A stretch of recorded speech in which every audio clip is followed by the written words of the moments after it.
거룩한 주일 예배 가운데 나오신 성도 여러분들을 축복합니다. 오늘은 예수님께서 십자가를 지시기 위해서 예루살렘 성에 입성하신 종려 주일입니다. 많은 사람들이 예수님을 따를 때에 종려나무 가지를 꺾어서 호산나 호산나 이렇게 예수님을 환영했기 때문에 그 이름에서 따서 우리는 종려 주일이라고 합니다. 우리 또한 우리 성도들 가운데 반가운 얼굴로 맞이했습니다. 우리 옆 사람을 보면서 축복하겠습니다. 호산나 호산나 하고 우리 성도를 축복하겠습니다. 호산나 호산나.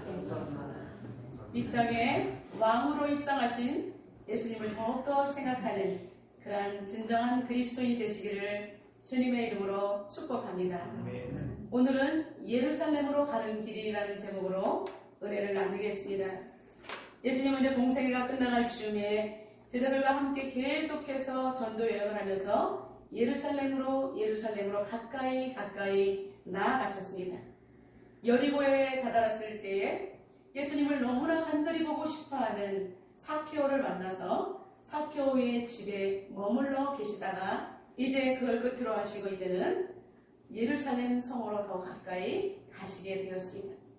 예수님께서 십자가를 지시기 위해서 예루살렘 성으로 가는 중에도 당신을 너무나 사모하는 사케오의 집에 머물렀다는 것은 이방인이거나 그리고 사람들이 정말 투색하는 자, 사람들이 싫어하는 사람일지라도 잃어버린 영혼을 위해서는 예수님은 마다하지 아니하시고 죄인의 집에 들어가서 그 죄인에게 구원을 베풀어 주시는 놀라운 하나님의 사랑을 실천하셨다는 것입니다. 여러분, 우리 사케오를 통해서 그냥 예수님이 사케오의 집에 갔나 보다라고 생각하는데 예수님의 손짓 하나, 몸동작 하나, 말씀하시는 하나하나 모두에는 잃어버린 영혼을 구원하시려는 하나님의 놀라운 계획이 숨어 있다는 사실입니다. 이제 예수님은 제자들과 함께 앞장서서, 제자들보다도 먼저 앞장서서 예루살렘으로 나아갔다고 말하고 있습니다.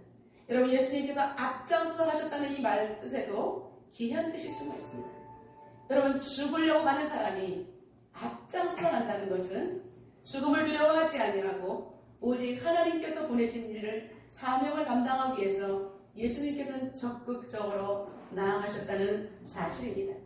예수님은 어느덧 감람원 벳바게에 이르게 되었습니다.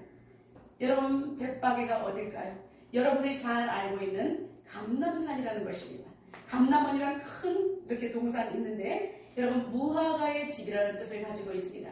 올리브 나무를 가득 심어놨기 때문에 거기에서 감람나무라는 뜻에서 감람산이라는 이름이 붙여진 것입니다.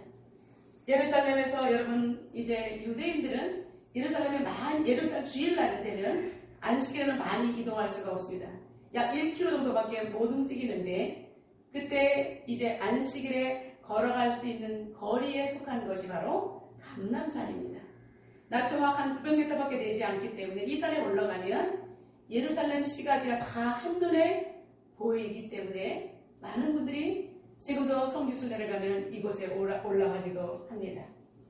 예수님은 부활하신 후에 여기에서 며칠을 보내기도 하셨고 마지막 승천하신 장소가 바로 이 감람산이기도 한 것입니다.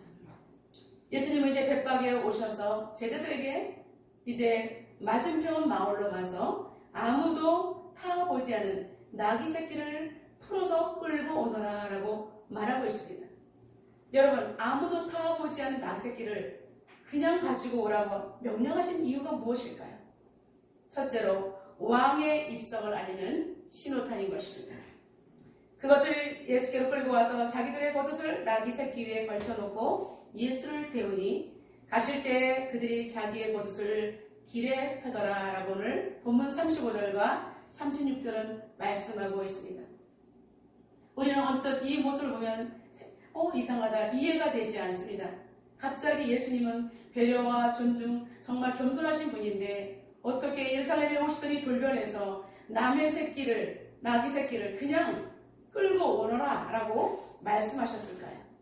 이해가 잘 되지 않는데 여러분, 그것은 바로 스가랴 9장 9절에 예언된 대로 예수님께서는 예언을 성취하시기 위해서 이렇게 말씀하신 것입니다. 스가랴 9장 9절에 이렇게 되어 있습니다. 시온에 따라 크게 기뻐할지어다. 예루살렘에 따라 즐거이 부를지어다. 보라, 내 왕이 내게 임하시나니 그는 공의로우시며 구원을 베푸시며 겸손하여서 나귀를 타시나니 나귀의 작은 것 곧 나귀 새끼니라 라고 말씀하셨습니다. 여러분, 세상 왕들은 거대한 군대를 거느리고 나타나는 것입니다.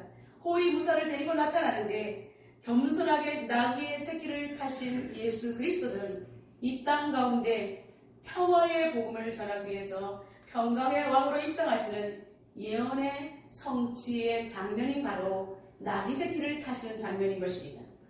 여기서 우리가 주목해야 될 대목은 아무도 타보지 않은 이 말에 주목을 해야 됩니다.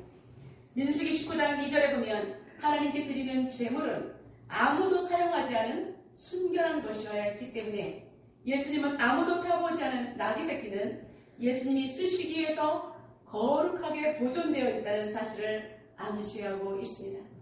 예수님이 이 땅에 우리와 같은 보석으로 오셨지만 이분은 엄연히 하나님의 아들이시며 하나님이시며 이 땅의 만왕의 왕으로 등극하시기 때문에 겸손하게 나귀 새끼를 타는데 아무도 타보지 않은 나귀가 준비되어 있고, 이러한 정말 한낱 미물과 같은 나귀도 세상에 복음을 증거하시고 하나님과 원수된 이 평강을 주시기 위해서 오신 평화의 왕으로 오신 예수님을 위해서 준비되어 있다는 놀라운 사실입니다. 하나님의 놀라운 역사를 우리가 목도할 수 있는 것은 바로 나귀 주인의 태도입니다. 나귀를 풀어가는 두 젊은 제자를 묻습니다. 왜 남의 나귀를 풀어가는 거요? 내 주님이 쓰실 것입니다 라고 주님께서 일러주신 대로 그대로 대답을 했습니다. 근데 너무나 신기하게도 그는 아무런 없이, 대가 없이 그냥 나귀를 그냥 내어주는 것을 볼 수가 있습니다. 아무런 일면식도 없는 사람들에게 그냥 내어주는 것입니다. 여러분, 이것은 우리가 이해할 수 없지만 하나님의 놀라운 계획과 섭리인 줄로 믿습니다. 하나님께서 하시고자 하면 모든 사람은 그분 앞에서 누구도 순복하지 않을 수가 없고 그분께 모든 것을 내어드릴 수밖에 없다는 놀라운 사실입니다. 여러분, 우리가 인생을 살아갈 때에 나는 어떠한 도구로 쓰임을 받을 수 있을까라고 생각을 해야 합니다. 여러분, 내가 무슨 도구로 내가 정말 더 믿음이 충만해야지, 지금은 아니야. 여러분, 그런 생각은 아닌 것입니다. 지금 이 순간 주님께서 나를 쓰시고자 하면 여러분, 우리는 내어드려야 되는 것입니다. 근데 우리 주님은 꼭 교회 안에서만 쓰이는 게 아닙니다. 세상 가운데, 나의 일상 가운데, 소소한 일상 가운데 우리가 아름다운 행동을 하면서 그리스도인답게 사는 것이 주님께 우리의 삶을 내어드리는 것입니다. 우리의 분명한 가치관, 이제는 삶의 태도가 완전히 달라질 때에 주님은 우리를 위해서 일하시고 우리의 심령은 주님을 향해서 더욱더 열려가는 것입니다. 그래서 하나님 나라가 내 안에 들어와 있고 이미 너희가 정말 온전한 믿음이 있다면 하나님의 나라가 이미 우리에게 임했다라고 분명히 말씀하고 있습니다. 여러분, 우리가 죽어서 가는 천국, 이미 이 땅에서 우리는 천국을 누리면서 그리스도와 함께 연합된 주님의 손에 이끌리는 멋진 사역을 감당하는 하나님의 의의 도구가 되어야 하는 것입니다. 우리가 이렇게 살 때에 천국의 문도 함께 열리고 여러분이 기도하며 간과하는 모든 인생의 문제도 에바다 열리는 역사가 일어나게 되는 것입니다. 두 번째, 제자의 온 무리가 기뻐하며 예수님을 환호했습니다. 제자의 온 무리가 자기들이 본 바 모든 능한 일로 인하여 기뻐하며 큰 소리로 하나님을 찬양하며 이르되 찬송하리로다 주의 이름으로 오시는 왕이여, 하늘에는 평화요 가장 높은 곳에서는 영광이로다. 이렇게 무리들이 환호를 했습니다. 수많은 사람들이 나귀를 타신 예수님을 환영합니다. 자신들의 겉옷을 벗어 나귀 안장을 삼습니다. 그리고 예수님을 태우고 예수님이 지나가는 길에 자기들의 옷을 카페트처럼 깔아드렸습니다. 그리고 종려나무 가지를 흔들면서 호산나 호산나 예수님을 환영합니다.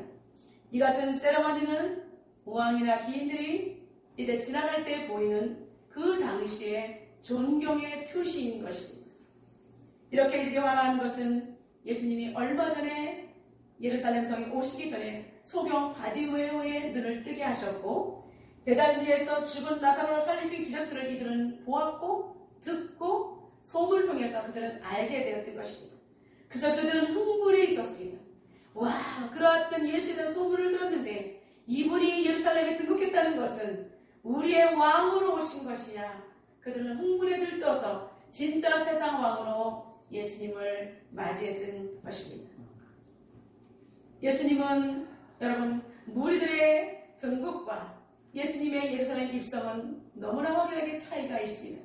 예수님은 죽으러 오셨는데 그들은 예수님의 행적을 보고 우리의 왕이 될 거야 라고 자신의 육신의 왕으로 예수님을 환호하고 있다는 사실입니다. 예수님은 그러나 그 무리들을 물리치지 않았습니다. 왜냐하면 이제 예루살렘 성에 오셔 십자가를 지신 그 예수님은 옛날에는 사람들이 막 예수님이다 그리스도라면 말하지 말라고 감추라고 말씀하셨습니다. 그러나 이전에 예수님이 십자가를 지긴 일주일밖에 남지 않았기 때문에 온 천하의 만왕의 왕으로서 죽어가는 영혼들을 살리기 위해서 왕이신 하나님이 이 땅에 하늘의 왕이신 하나님이 이 땅에 직접 오셨다는 것을 증거하시는 드러내는 순간인 것입니다. 근데 우리가 예수님을 환호할 때에 예수님은 무리들을 저지하지 아니하시고 그렇게 그들이 왕으로 선포하도록 그리고 예수님의 분명한 의도와 다르지만 예수님께서는 하나님의 뜻을 그들이 증거하도록 내버려 두셨던 것입니다. 여러분 시편 118편 26절에는 이렇게 이 메시아 오심을 대해서 시편 기자는 이렇게 말하고 있습니다. 여호와의 이름으로 오는 자가 복이 있으며 우리가 여호와의 집에서 너희를 축복하였도다 라고 고백하고 있습니다. 여호와의 이름으로 오시는 그 왕 예수 그리스도 메시아가 지금 예루살렘에 입성하셨다는 것입니다. 이제 누가는 여러분 의사이죠. 그런 누가복음을 기술할 때에 그런 독특한 방법으로 예수님의 나심과 그리고 오늘 만왕의 왕으로 이제 죽어가는 예수님 그 예수님을 이렇게 천군 천사가 찬양할 때 찬양하는 모습과 함께 태어날 때에 지극히 높은 곳은 하나님께 영광이요 땅에서는 기뻐하심을 받은 모든 사람들 중에 평화로다라고 천군 천사가 불러 노래를 불렀던 것처럼 오늘 이 누가는 독특하게 오직 하나님에 대해서 말씀하고 있는 것입니다. 누가는 이렇게 말했습니다. 예수님이 탄생할 때에 너희가 가서 강보에 쌓여 그 위에 누워있는 아기를 보리니 이것이 너희에게 표적이니라. 호련히 수많은 천군이 그 천사와 함께 하나님을 찬송하여 이르되 지극히 높은 곳에서는 하나님께 영광이요 땅에서는 하나님이 기뻐하신 사람들 중에 평화로다라고 누가복음 2장 12절부터 14절까지 누가는 이미 예수님의 탄생을 그렇게 하늘의 왕이요 메시아 이 땅에 오신 평강의 왕으로 오셨다라고 기술하고 있습니다. 근데 오늘 본문에서도 누가는 하늘에는 평화요 가장 높은 곳에서는 영광이라고 이렇게 말씀을 하고 있습니다. 여러분 예수님께서는 일찍이 나실 때 천사들이 합당한 영광을 받으실 평화의 메시아라고 노래했던 것처럼 오늘 본문에서도 누가는 예수님은 평강의 왕으로 오셨다라고 말씀하고 있습니다. 여러분 우리는 신약의 마태, 마가, 누가, 요한을 공간복음이라고 합니다. 같은 관점에서 봤기 때문에 공간복음이라고 하는데 여러분 다른 사람들의 증언 예수님이 오늘 예루살렘에 입성하신 것을 다른 사람들은 어떻게 표현한지를 살펴보도록 하겠습니다. 먼저 마태의 증언입니다. 마태는 마태복음 2장 21절 9절에 앞에서 가고 뒤에서 따르는 무리가 소리 높여 이르되 호산나 다윗의 자손이요 찬송하리로다. 주의 이름으로 오시는 이여 가장 높은 곳에서 호산나라고 표현하고 있습니다. 호산나 하나님 주의 이름으로 오시는 이라고 마태는 표현하고 있습니다. 여러분 마가의 증언입니다. 마가복음 11장 9절부터 10절에 똑같이 말하고 있습니다. 앞에서 가고 뒤에서 따르는 자들의 소리 지르되 호산나 찬송하리로다. 주의 이름으로 오시는 이여 찬송하리로다. 오는 우리 조상 다윗의 나라여 가장 높은 곳에서 호산나 하더라 라고 마가도 증언하고 있습니다. 호산나 하나님을 증언하고 있습니다. 이제 마지막으로 요한은 어떻게 증언하고 있을까요? 요한복음 12장 13절에 종려나무 가지를 가지고 맞아 나가 외치되 호산나 찬송하리로다 주의 이름으로 오시는 이 곧 이스라엘의 왕이시여 하더라. 여러분 다 이 땅에 등극하신 왕이시라고 호산나 다윗의 자손이요 주님의 이름으로 오는 분이라고 말씀하고 있는데, 여러분 오늘 우리가 말하고 있는 누가는 평강의 왕으로 맞다라고 다른 각도에서 이야기를 하고 있다는 사실입니다. 여러분 성경을 써도 그냥 하나만 뚝 떨어져 쓰는 것이 아니라 예수님의 탄생과 죽으심을 같이 오버랩시키면서 평강의 왕으로 오셨고 우리가 찬양이 될 분, 만왕의 왕이시고 우리를 살리시는 왕이라고 누가는 이렇게 기록하고 있다는 놀라운 사실입니다. 여러분 이렇게 많은 무리들이 환호하고 있을 때에 한쪽에서 이 환호하는 것을 보고 눈살을 찌푸리는 무리들이 있었습니다. 여러분 누구일까요? 뻔하죠. 예수님의 항상 숙적과 같은 바리새인들과 서기관들이었죠. 그들은 예수님의 모습을 이제 무리들이 막 환호하는 것을 보고 예수님 앞에 직접 가서 말합니다. 저 사람들을 조용히 시키십시오. 화가 나서 말합니다. 중단시킬 것을 예수님에게 요청합니다. 여러분 바리새인들이 왜 환호하는데 그냥 묵인할 수도 있는데 왜 예수님에게 굳이 와서 이 사람들이 그만 입을 다물게 하라고 왜 그랬을까요? 그들에게 예수님을 환영하고 찬양하는 것을 저지시킬 만한 아무런 권리도 없음에도 불구하고 이들은 왜 굳이 얼굴을 붉혀가면서 혈기를 내면서까지도 이 무리들을 중단시키려 하는 이유가 무엇일까요? 무리들이 환호하며 결집하는 모습을 봤을 때 진짜 완전히 이 사람이 어마어마했던 거예요. 이러다가 우리가 기득권에 밀리겠다라는 인간적인 생각을 한 거예요. 진짜 예수가 사람도 소경의 눈을 뜨고 죽은 사람을 살리더니 이제는 예루살렘까지 왔으니 예루살렘에서 여러분 털을 잡고 사는 사내들인 공예들 아니에요? 그분들 그 사람들이 근데 이제 우리가 밀리게 생겼네. 여러분 불안하게 된 거예요. 나의 권리를 빼앗기게 되었구나 라고 생각하는 것입니다. 그래서 하나님과 동등된 영광과 찬양을 돌리는 것이 이제 그들이 내온 그러한 정말 율법을 가지고 참나마도다 어떻게 감히 하나님과 이 인간 예수를 비교하느냐라고 신성모독죄를 걸기 시작했던 것입니다. 그리고 그 당시에 이스라엘은 로마의 속국입니다. 근데 예루살렘에서 이제 로마 군들이 주둔하고 있는데 그 성 한가운데서 무리들이 막 유다 사람, 이스라엘 사람을 위해서 환호를 하면 로마 사람들 이것들이 뭐야? 감히 우리 속국인데 왜 자기들끼리 난리야? 이러면서 자극될까봐 그러면 자신들이 지금 차지하고 있는 위치가 또 흔들리는 거예요. 로마 사람들을 자극시킬까봐 바리새인들은 그래서 두 가지를 가지고 조용히 하라고 제발 멈추라고 저 사람들을 책망하시오 라고 예수님에게 혈기를 빌었던 것입니다. 이러한 태도는 여러분 하나님의 역사를 전혀 알지 못하는 정말 배은망덕한 짓인 것입니다. 여러분 그들은 누굽니까? 누구보다도 하나님을 사랑하는 율법주의자들 아니에요. 그리고 학식이 있어요. 지도자예요. 그런 그들이 하나님이 이 땅에 오신 그 순간에 알아보지 못하고 자신들의 위치가 흔들릴까봐 이것을 저지했다는 것은 여러분 무엇입니까? 무엇을 이야기하는 것입니까? 하나님을 전혀 알지 못한 눈이 가려있고 사단의 앞잡이라는 것을 증명하고 있는 것입니다. 여러분 우리가 이 땅에 살아갈 때 우리는 이러한 어려운 일들을 당할 때 우리는 분명히 진단하는 키트가 있어야 되는 거예요. 말씀으로 지금 이 사람들이 하는 것이 말씀대로 하는 건가? 말씀에 입에 되어 있는가? 나는 그럼 말씀대로 정말 지금 나는 대응을 하고 있는가? 이것을 제대로 한다면 우리는 여기에서 흔들릴 이유가 전혀 없는 것입니다. 여러분 하나님의 나라는 이렇게 바리새인들처럼 인간의 생각으로 이끌어가는 나라가 아니기 때문입니다. 여러분 하나님의 나라는 여러분 제사장 나라입니다. 하나님 말씀 예배 중심으로 가는 나라가 하나님 나라인 것입니다. 그렇기 때문에 우리는 오직 하나님 말씀으로 가득 채워질 때 하나님 뜻을 세우기 위해서 세워질 때 우리는 하나님 나라를 내 자신이 먼저 세워질 때 나를 통해서 하나님 나라가 이 땅에 세워지는 것입니다. 우리는 오직 하나님 나라의 법칙대로 살아가는 뿐인 것입니다.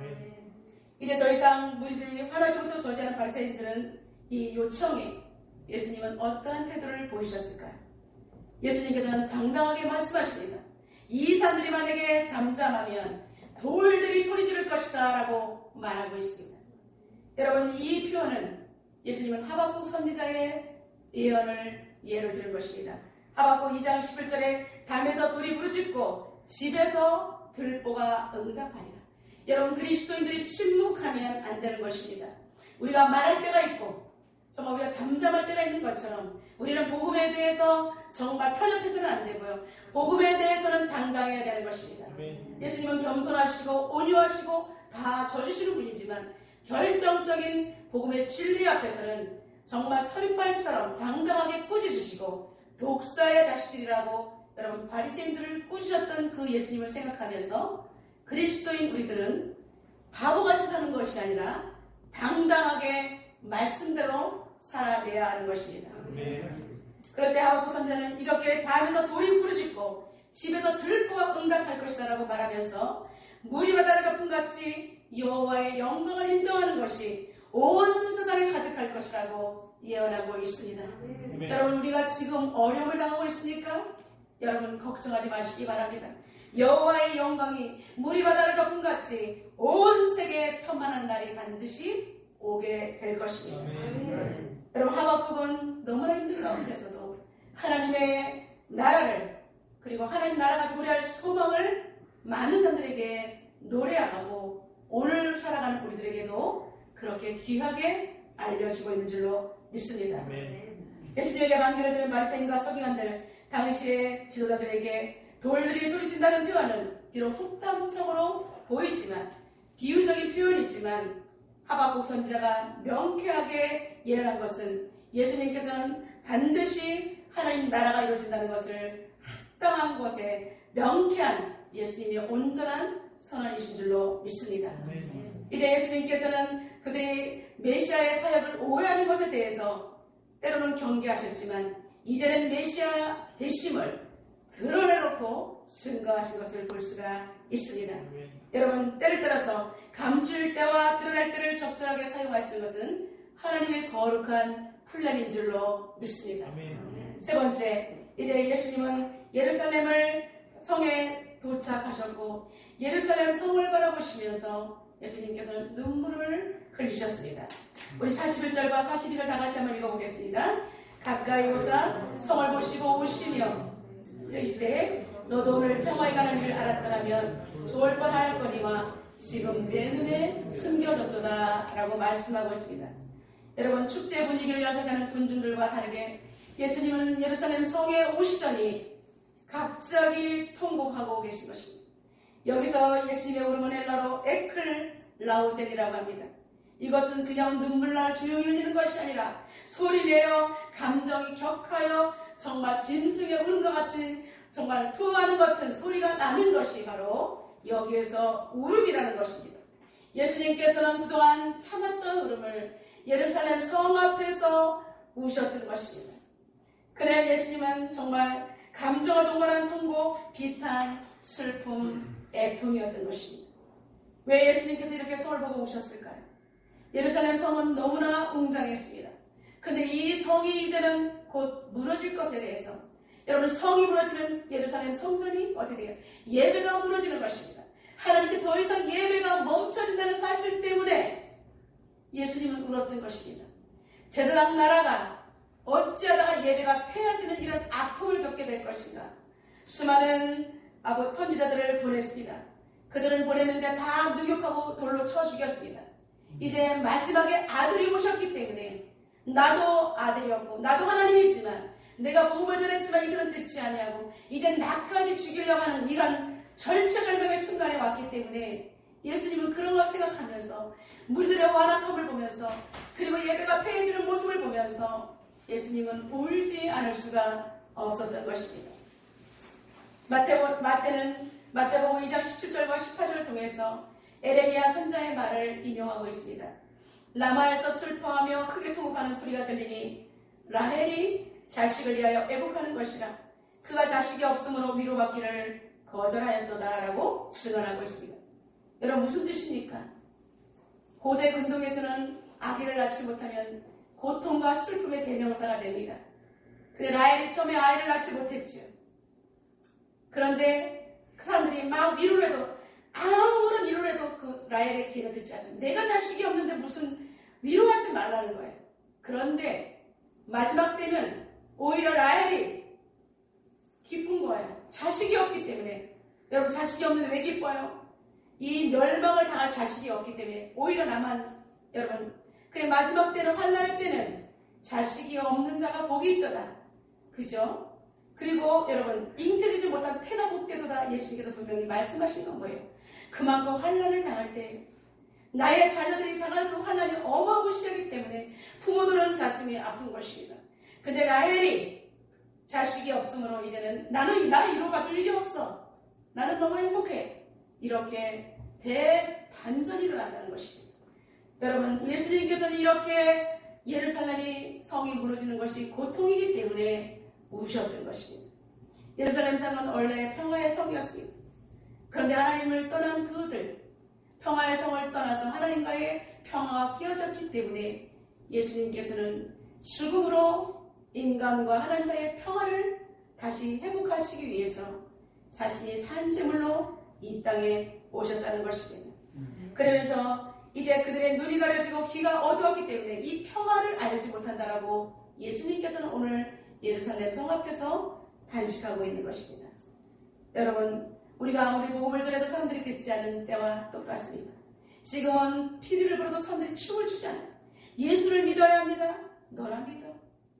예수를 믿고 천국 가세요. 천국이 어디 있어? 난 지옥 갈 거야.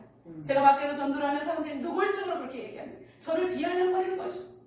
그래서 저는 그분을 축복합니다. 띠를 뜨고 하나님 앞에 하나님 제가 이 자리에 서 있겠습니다. 제가 정말 이 띠를 띠고 예수 믿으시라고 할 때 그분들이 잃어버린 영혼들이 하나님 앞에 돌아오기를 원합니다. 저는 발이 땅에 붙어있지 않습니다. 공중에 붕붕 뜨는 것 같습니다. 기쁩니다. 내가 할 수 있는 건 아무것도 없는데 주님께서 너는 이 자리에 서서 복음을 전하라. 외쳐라. 그럼 많은 사람들이 혹여라도 이 속에서 잃어버린 영혼들이 너의 모습을 보고 나를 찾지 않겠느냐라는 주님의 음성을 듣기에 그 자리에 나가서 띠를 띠고 혼자 사람들이 보고 놀랍니다. 요즘에 목사님이 전도하는 교회가 있으니까 자 목사가는 누가 합니까? 저는 이렇게 대답하죠. 목사가 전도해야 사람들도 전도합니다. 전도하는 게 너무 행복합니다. 힘들지 않으세요? 행복합니다. 여러분 하나님이 내 안에 계시기 때문에 하나님께서 정말로 평화의 왕으로 오시고 마지막 때 죽어가는 한 영혼에게 포커스가 맞춰 있다는 것이 제 가슴 속에 들어와 있기 때문에 저는 그 자리에 나가지 않고 견딜 수가 없습니다. 그래서 전도하려는 자리에 나가는데 누가 말을 시키면 빨리 가야 되는데 이런 생각 때문에 저는 자불안석이 됩니다. 그 자리에 서서 복음을 외칠 때 저는 살아있는 것을 느낍니다. 사랑하는 성도 여러분, 우리 옆 사람을 축복하겠습니다. 제발 영적이 늘 뜨십시오 라고 한번 축복하겠습니다. 예, 우리는 영적인 눈이 뜨면 우리는 누구든지 하나님의 음성이 들리고 하나님의 나라가 보이게 되는 줄로 믿습니다. 이제 예수님은 예루살렘 성을 보시고 우시면서 예루살렘 성의 운명을 예고합니다. 이제 그때는 돌 하나도 남기지 않고 다 무너지리라라고 말하고 있습니다. 실제적으로 이제 AD 70년에 로마의 디도장군에 의해서 예루살렘 성을 포호하기 위해서 토단을 쌓았을 때 돌들이 다 무너지는 거죠. 그죠? 토단을 쌓는 모습. 그리고 거기에서 자녀들이 매어침을 당한다. 여러분, 내 자녀가 바닥에 내동댕이 쳐지는 그렇게 다 내 앞에서 자녀가 죽는 것, 끌려가는 것을 그런 것을 보게 되는 불행이 오게 될 것이라고 말하고 있습니다. 사랑하는 성도 여러분, 이제 말씀을 맺겠습니다. 주님이 가시는 예루살렘 길은 어떤 길이었습니까? 무리들은 화로했지만 여러분, 예수님이 가는 길은 사지의 길이었습니다. 대적자들이 우글거리고 고난과 누육의 죽음이 기다리고 있는 도살장으로 끌려가는 그 길이 바로 예루살렘으로 가는 길이었습니다. 근데 예수님께서는 무리들보다 제자들보다 먼저 앞장서 가셨다라고 오늘 본문에서 앞에서 제가 말씀을 드렸습니다. 사랑하는 성도 여러분, 죽음을 위해서 앞장서 달려가는 그 예수님, 그 예수님 보시고 우셨다면 우리는 예수님 앞에 우리가 어떤 마음을 가져야 할까요? 예수님이 예루살렘 성을 보고 오셨을 때에 우리도 우리들의 자녀들을 위해서, 그리고 내 자신이 아직까지 이 자리에 머물러 있다는 사실을 생각하면서 우리는 울어야 하는 것입니다. 그리고 한국 교회의 모습을 보면서 울어야 하는 것입니다. 제가 어제 그제 기도하면서 하나님께서 보여주셨어요. 한국 교회의 모습을 보여주셨는데 불교의 모습도 아니고 희한한 운동장도 아니고 이상한 무대 같은데 사람들이 거리두기처럼 예배를 드리고 있습니다. 근데 제가 예배를 드리려고 어느 지나가다가 예배를 드리는데 여기 교회구나 예배를 드리려고 하는데 너무나 멀리 관계사가 멀리 있는 것 같아요. 그러니까 저는 이렇게 뒤에서 예배 드리고 못하겠습니다. 저 앞으로 가서 예배 드리면 안 될까요? 근데 가운데부터 의자가 놓여지는 거예요. 그래서 제가 앞으로, 저는 집중이 안 되니까 저는 앞으로 가서 예배 드리겠습니다. 딱 나가니까 어떤 전도사님 저를 나오는 거예요. 여기부터 예배 드리십시오. 아닙니다. 저는 앞으로 가겠습니다. 근데 여러분, 거미줄이 쳐 있어서 얼마나 거미줄이 많이 있는지 제가 앞에 뚫고 나가기 어려울 만큼 그렇게 거미줄이 쳐 있다는 사실입니다. 여러분, 해석이 다 되죠. 지금 한국교회의 모습이 이렇습니다. 관계성이 보이지 않고 여기 절인지 무대인지 헷갈려요. 여기가 교회인가? 근데 보니까 교회인 것 같아요. 의자가 있는데 사람들이 뒤에 멀찌감치 몇 명만 앉아 있습니다. 예배를 드리려고 보니까 웬걸 마당인데 이불 빨래가 앞에 있어서 가려집니다. 다 치웠습니다. 여러분, 무슨 꿈이었을까요? 지금 한국교회가 교회인지 예배당인지 절인지 무대인지 알 수가 없습니다. 그리고 예배를 뒤에서 형식적 드리고요. 정말 거미줄이 쳐 있고요. 하나님 앞에 가까이 나가려는 사람을 저지합니다. 저는 그 모습을 보면서 하나님께 무슨 뜻입니까? 너는 한국교회를 위해서 울어라. 죽어가는 영혼들을 위해서 울어라. 예배자리가 비어있는데 울어라라고 말씀하셨습니다. 오늘 이 종료주일 앞에 예수님께서 예루살렘 성에 무너진 것을 보고 오실 때 여러분도 우셔야 하는 것입니다. 여러분은 잘 압니다. 여러분들이 무엇을 울어야 하는지 여러분 자신은 알아야 하는 것입니다. 혹시 아직까지 내가 아무런 미동도 없이 마음이 움직이지 않다면 성령 하나님 앞에 물어보셔야 합니다. 하나님, 내가 무엇 때문에 울어야 합니까? 여러분, 자기 자신을 위해서 울어야 합니다. 내가 바로 서 있지 못하면 교회가 아닌 것입니다. 개인 교회가 아닌 것입니다. 내가 바로 살아야 가정이 삽니다. 가정교회가 살아야 지역교회가 삽니다. 직장 일터교회가 삽니다. 그리고 한국교회가 삽니다. 나라 민족 세계 열방교회가 살아나는 것입니다. 여러분, 이제는 여러분 자신을 위해서 올 뿐 아니라 한국교회를 위해서 죽어가는 영혼들을 위해서 눈물을 흘려야 하는 것입니다. 주님께서 물어보십니다. 너를 죽이려고 하는 원수까지도 너는 기도하겠느냐? 아멘. 지금 제가 목회하는 동안에 얼마나 많은 상처를 주고 받은 사람들이 많았겠습니까? 기도하고 싶지 않을 때가 많겠죠. 네, 하나님께서 그 죽어가는 영혼들이 몰라서 저지른 죄를 하나님 앞에 용서를 구하면서 기도하라고 말씀하셨습니다. 사랑하는 성도 여러분, 우리는 예수님께서 원수까지도 사랑하라고 말씀하신 것처럼 우리는 나의 십자가를 지고 주님 앞에서 울면서 우리는 정말 죽어가는 영혼을 위해서 기도해야 하는 것입니다. 이제 왕이신 그분이 죽음의 길에 들어서셔서 그리고 우리를 살려주신 그 생명의 십자가를 지신 것처럼 저와 여러분 오늘 종료주일 앞에서 정말 이제 나는 해마다 지나가는 종료주일이 아니라 아버지 하나님, 내가 절기로 끝나는 그런 고난주간이 아니라 오직 복음을 전해도 듣지 않은 그 영혼들을 위해서 하나님 아버지, 내가 다시 한번 울겠습니다. 하나님, 내가 다시 한번 통곡하겠습니다. 하나님, 내가 다시 한번 주님 앞에 서겠습니다라고 여러분 주님 앞에 죽음을 결단하고 기도하는 거룩한 한 주간이 되시기를 주님의 이름으로 축원합니다. 이 시간 하나님 앞에 우리 기도하며 나가도록 하겠습니다. 주님께서 걸어가신 예루살렘 길, 무리들은 환호했지만 예수님은 죽음의 길이었습니다. 하나님, 예수님께서 우리를 위해서 죽지 아니하셨다면 우리는 생명이 없었습니다. 하나님, 이 시간에 주님께서 예루살렘 성을 위해서 죽어가는 영혼들을 위해서 통분하여 울으셨던 것처럼 하나님, 우리도 울게 해달라고 이 시간 통성으로 기도하며 나가도록 하겠습니다. 살아계신 하나님 아버지, 감사합니다. 이 시간에 하나님 아버지 귀한 말씀을 통해서 우리가 하나님 아버지 어떠한 레슨을 받아야 될지 돌아보게 합니다. 하나님 아버지 지금은 모든 것이 풍요한 시대, 사람들이 하나님 아버지 자기 중심적으로 살아가는 시대입니다. 이제 마치 이 땅에서의 삶이 천년 만년 이루어질 것처럼 사람들은 천국에 대한 아무런 소망도 비전도 갖고 있지 않은 것처럼 보입니다. 교회가 있으나 하나님 그것은 교회인지 절인지 하나님 분명한 정체성이 보이지 않는다고 우리 하나님께서는 말씀하셨습니다. 하나님 예배를 드리려고 앞으로 나아갈 때 저지하는 세력들도 있습니다. 많은 사람들이 하나님 예배를 드리지 않습니다. 때웁니다. 주여 이럴 때 하나님께서는 정말로 예루살렘 성이 무너진 것은 하나님께 예배하는 그 모든 현장이 무너진 것을 아파하시며 그리고 하나님과의 언약이 파괴된 것을 아파하시는 예수님의 동물의 눈물이 우리의 가슴을 하나님 적시게 하여 주시옵소서. 살아계신 하나님, 우리가 마지막 때를 사는데 아직도 하나님 아버지 눈물에 눈물이 흘리지 않는다면 우리는 아버지 도대체 어떠한 사람들입니까? 아버지 하나님, 살아계신 하나님, 전도 보험도 없는 그 하나님이 죄인을 위해서 죽음의 길에 들어섰는데 우리는 여전히 하나님 아버지 정치적인 메시아로 받아들이고 있지는 않습니까?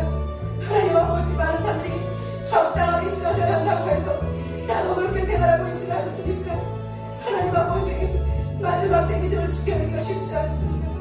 그러나 하나님 아버지 분명히 말씀하고 계십니다. 마지막에 믿음 있는 자를 보냅니다. 주여 하나님 아버지, 우리가 예루살렘 딸들아 나를 위해서 울지 말고 너와 너희 자신에서 울으라고 말씀하시는 거지 않으시. 하나님 우리가 나라 민족을 위해서 울기를 원하며 한국교회를 위해서 울기를 원하며 먼저 내가 사명이 힘해지는 내 자신을 위해서 울게 하시고 우리의 다음 세대 우리 자녀들의 앞길을 어떻게 되는 것입니까? 우리들의 자녀들의 믿음을 과연 지키고 이것으로 만나게 할 수 있습니까? 하나님 아버지 구원하여 주시옵소서. 내가 눈물로 기도할 수 있는 아버지 하나님 우리 예일교회 성도들이 눈물로 기도할 수 있도록 하나님 우리를 인도하여 주시옵소서. 아버지 절기에서 끝나는 그런 주가 되지 않게 하시고 주님의 십자가 죽음의 십자가와 나의 생명을 살리셨음을 알게 하는 하나님 축복의 한 주간이 될 수 있도록 하나님 주님과 함께 죽어지는 한 주간이 될 수 있도록 역사하여 주옵소서. 살아계신 하나님, 예루살렘을 보면서 오셨던 주님의 통곡이 지금도 우리의 절절히 들려옵니다. 예루살렘의 딸들인 아들인 우리는 주와는 영혼과 자신들을 위해서 그리고 지인들과 친척과 다음 세대를 위해서 울게 하여 주시옵소서. 하나님 나를 괴롭히는 원수라도 그들의 영혼을 위해서는 죽도록 기도할 수 있는 생명 구원의 역사를 이뤄내게 하여 주시옵소서. 주님이 걸어가신 예루살렘의 길, 주님이 보고 오셨던 그 예루살렘을 보면서 우리도 기도로 눈물로 올려드리게 하여 주옵소서. 예수님의 이름으로 기도드려옵나이다. 아멘.